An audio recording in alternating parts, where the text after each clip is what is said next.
This is Beavertail oil. It's a really good animal attractant. It's a great lure ingredient. And today I'm going to show you how to make it.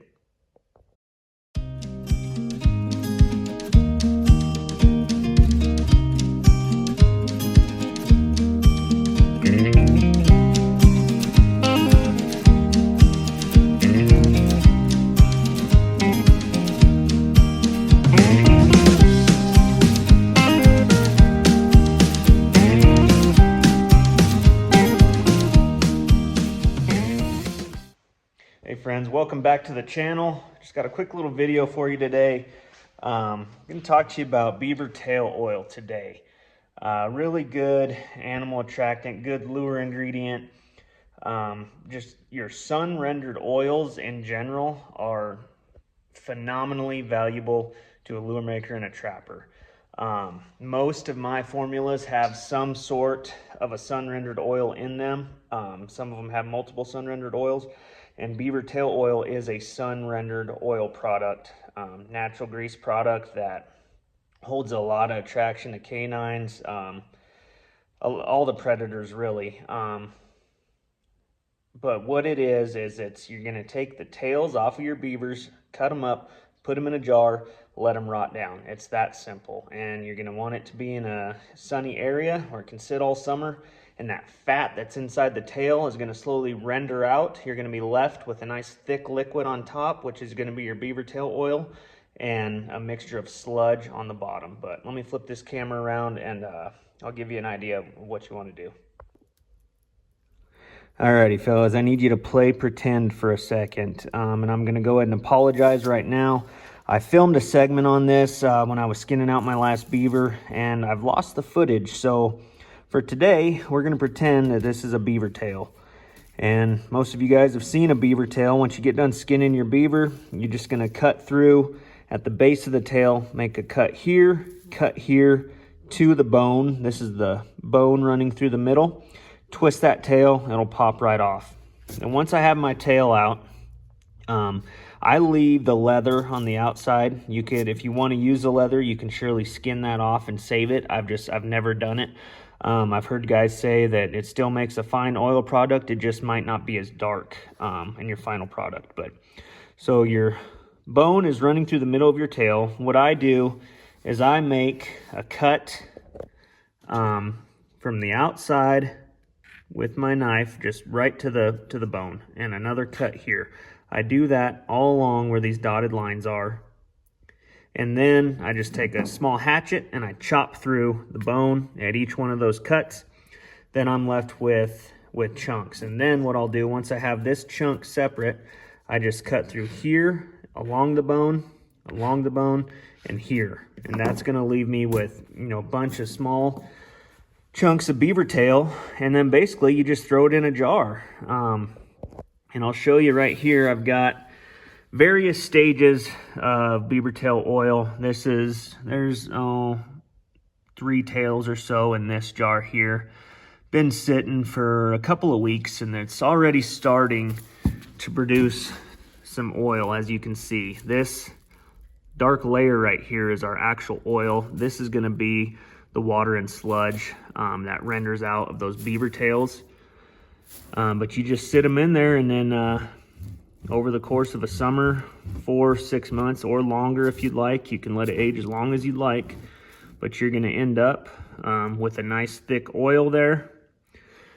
And then afterwards, this has already been drawn off, but this is kind of what it's going to look like in the later stages. Now, last summer, this had a nice thick layer of oil there.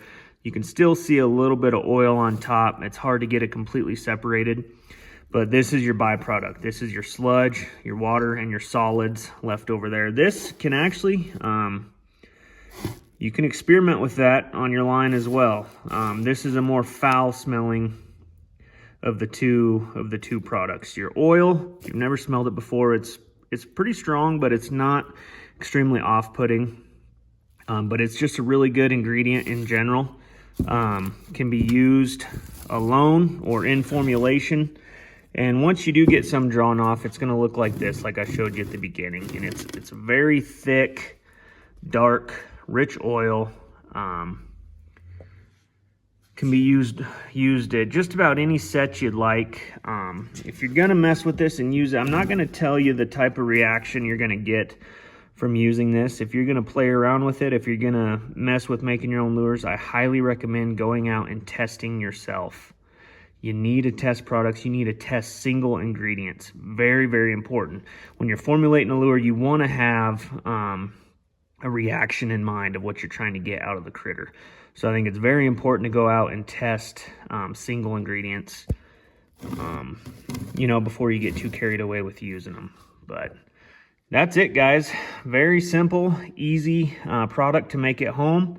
Don't throw your tails away. Use them yourself if you want to go through the trials of doing it. If not, find a lure maker and sell your beaver tails. They're worth money, guys, and you got a really good product here in the end.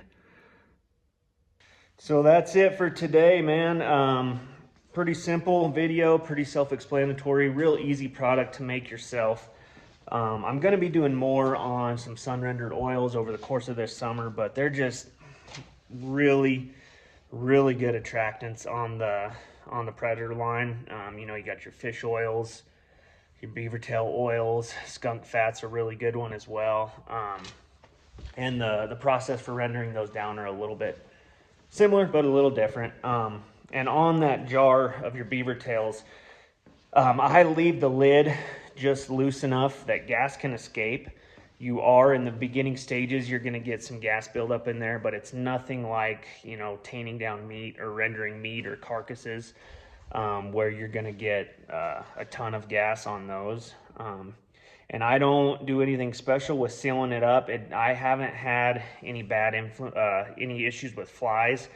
It doesn't seem like it's an environment they want to mess with, so I just leave the lid just barely cracked on there so gas can escape if it needs to.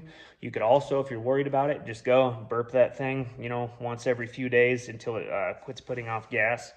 But it's kind of a set it and forget it type of deal, and just really easy to do and makes a really good finished product. So there you go, guys. If you have any questions, please let me know. As always, I appreciate it if you like and subscribe to the channel. Got a bunch more videos coming out for you guys. Gonna do the the last couple Predator series for you. Then I'm gonna go into beaver and muskrat trapping, and then it's gonna be just a bunch of lure testing on the new formulas I've got. I'm getting much closer to being able to launch this thing. Getting things bottled up and labeled as of now, so I just got to finish up with my payment processing and getting a Facebook page built. But I'll be launching the Heritage brand lure line here in the very near future, guys. So thank you so much for tagging along, and until next time, God bless.